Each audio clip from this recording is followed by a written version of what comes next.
All right, the S&P 500, the Nasdaq 100, you see the SPY continuing to hold our key level and support around 586. As you can see there, the high from October 17th, which continues to hold. Now, I will say that you've had some wicks below this down to 584 roughly, but it's still that overall zone that we mentioned. The next support after this will be down near 578. This yellow line is the 50-day moving average. I'll go into here in a second. But it has some play there. But what I will say is that you kind of came up into it and rejected. And so I'm just trying to get a better sense of where we're at and how we're moving here. In the short term, again, chop downside, kind of likely. Going into January, I'm very bullish. That's my overall census, long story short. Also, too, going into NASDAQ, what's happening there? Again, holding your 50-day MA, worth mentioning. Holding deep, pretty decent. It's been holding for, since November. That's how you've been kind of reacting there. And ultimately kind of bouncing back up so far. But you can still see the levels that we've mentioned previously in the last video, 21,531 being respected. You broke below, came back in, rejected, kind of breaking back down. Before I go too far in the video too, I want to highlight right now something that I said on Twitter. If you don't follow me on Twitter, I recommend doing so. I post updates throughout the day, different charts, things like that. But something that I kind of have been saying is that this is a lot of chop, right? Tax loss harvesting in action day, terrible action to follow through, just trash action. Don't overtrade this. We remember what happened last year. If you paid attention and trade last year, the basically last week of December, last few days, and then going into the first week of January until you got back from after New Year's. So in this case, I think it would be not this Monday, obviously next Monday would be after New Year's. That'd be your first week back. There's no holidays, etc. That's when the market really bounced and took back off. And so it's important to understand what's happening there. And that's kind of happening today.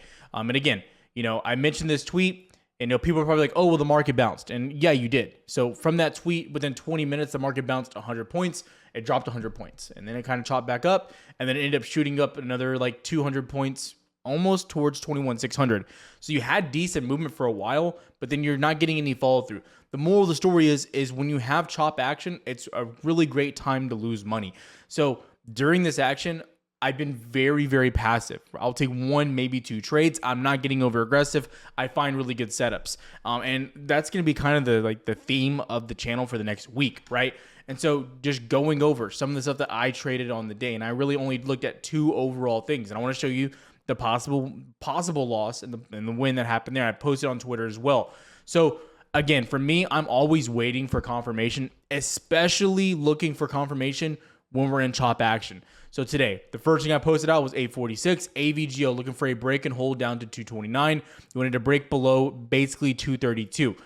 I haven't deleted anything on that chart because I wanted to show this going into today as well. Look what happens. You get to that level and you just bounce there for the remainder of that time, and you eventually actually get love and bounce towards 238. So waiting for confirmation made sense. And this is the 1 minute chart. So you didn't even get a 1 minute confirmation hold, right? I want to see typically a 5 minute hold below for that action. Now the next trade, right? And again, this is what I tell you here is exactly what I talk about in Discord, right? Watching meta over 591, looking for 593.5, then 595, has room to 600, but don't want to get too aggressive. Again, same thing, not trying to get over aggressive, right? Look at that break, retest, mount. Again, same exact look. I'm not editing anything. It's all the same things that I've mentioned from this morning. Again, you break up, you retest. You got a little bit back below 591, but again, you get back above, clear mount, and then you break and you just basically run towards 596. You run into highs of 597, but really 595 was the target, which you tried to hold, you couldn't hold, and you kind of came back down there as well. More of the story, again, finding good setups. And something I told Discord today as well. When you have chop action, you don't want to focus on finding, outliers, right? I don't want to focus on finding mid caps or even semi-large cap. I want to focus on the Mag 7, names that are going to move quickly and move with the market and get that specific action that I want to see. Like, for instance, Meta's one that really moves very good. Obviously, why I traded it today. Another one that's interesting is something like Tesla, which Tesla came back down to its key level around 415, which was your previous all-time high, if you don't know. Going back to 2021, previous all-time high right there, 415, 414.8, right? You bounced there a handful of times, and then today you even had some scalp action there. Now, again, is it worth going long here, right? Into the beginning of the year, I'd be careful. But again, you come down to that level almost, and you bounce up another $10, and then kind of, back and forth, back and forth, back and forth. Moral of the story, find those levels. Find the large cap names because you want to get something that's going to get the guaranteed move. I see people trying to trade, names like, Snow, or trying to trade names. CRM is a good name. I'm not saying it's a bad name, but it's not getting the movement with the market to the upside and with the bounces that you've been seeing.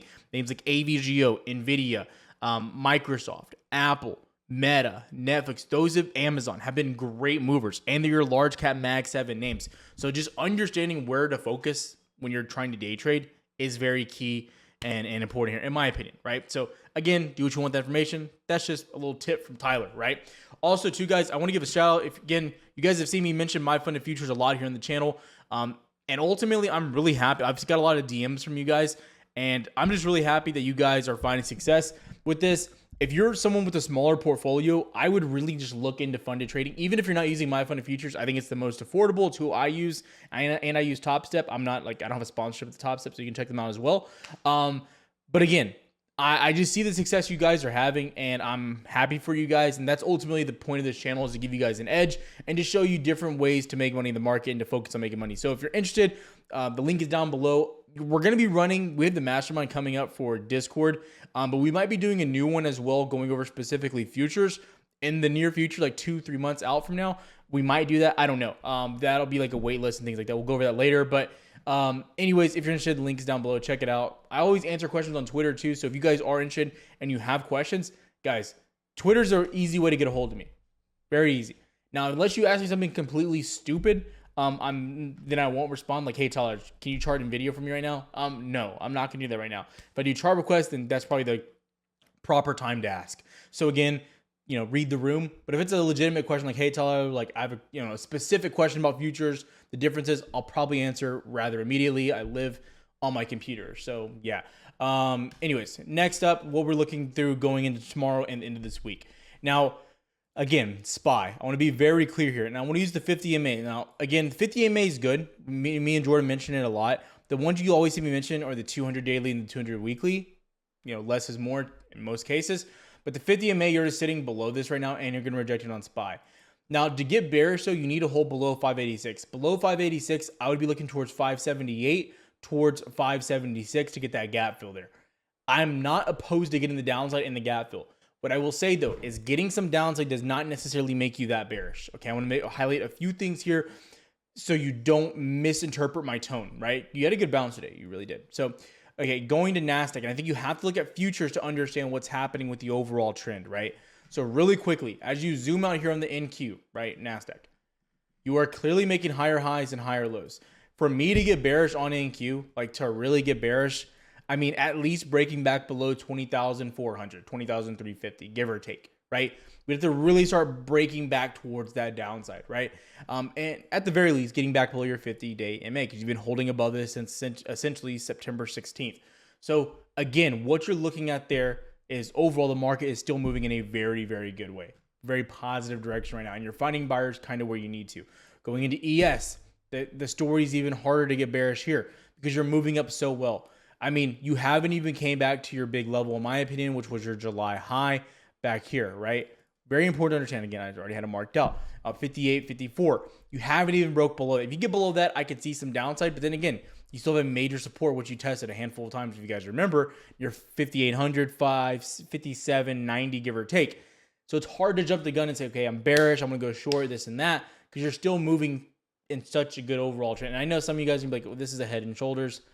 If that's a head and shoulders, then a groundhog might as well be a human. So again, think about that, what I'm looking at there. And again, I'm not opposed to becoming bearish. I'm not. But I need to get confirmation. Just like before we can start, seeing and calling for all-time highs and big breakouts, you had to get confirmation for those types of moves. And that's where we're at right now. But again, you're coming to this period, in my opinion, and this is kind of how I want to wrap the video up and talk more about this, of, that January effect, what's happening here. Now, there's a few things to understand. It's funny that you're seeing my Path of Exile ads. People trying to sell me shit. Great game, by the way. Kind of addicted.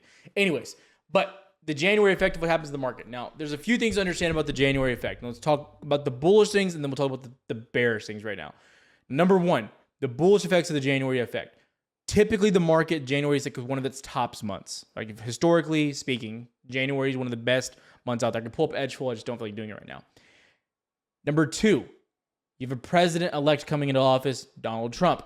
Now, Trump, there is a little bit of a caveat of people saying, well, there's concerns with the Trump presidency based on the Fed, which I agree and I've talked a lot about. But historically speaking, when someone comes into office, the market does very well. Go look at how the market responded to Biden, how it responded to Trump, and so on, right? Typically, you do very well during those time periods.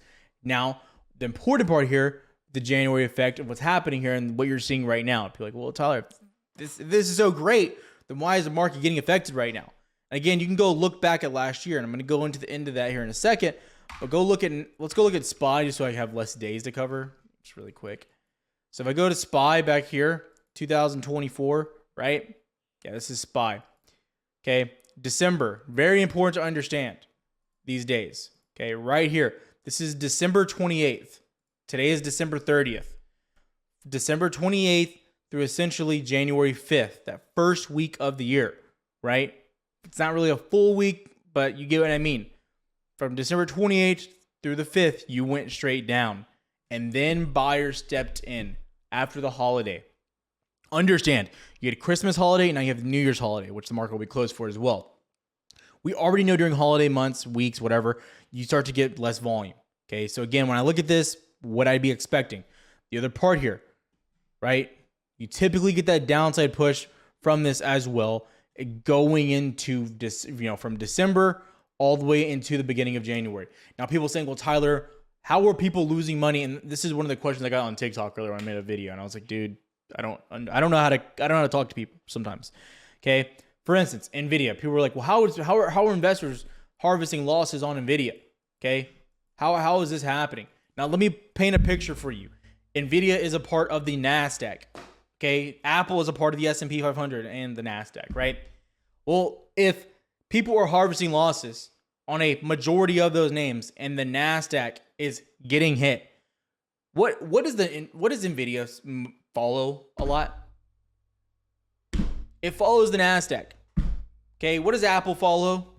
Typically the S&P 500. I don't want to make this as elementary as like sometimes I have to, but it's important that we use some common sense of what's happening there. Apple typically does not move by itself away from the market. Typically, Apple will follow the S&P 500. Same thing with, NVIDIA. Only thing that really has a mind of its own typically is actually Tesla. But that's besides the point. Most of the time, equities follow the large index that they are a part of. Very important that we understand that and we have some logic and rationale there. Like typically, XLF and financials go up if the Dow goes up. Just usually happens. Very rarely do you get deviations from random parts of the market. That's abnormal unless you have news coming out specifically on that, right? Or fundamental viewpoints. So important to understand that.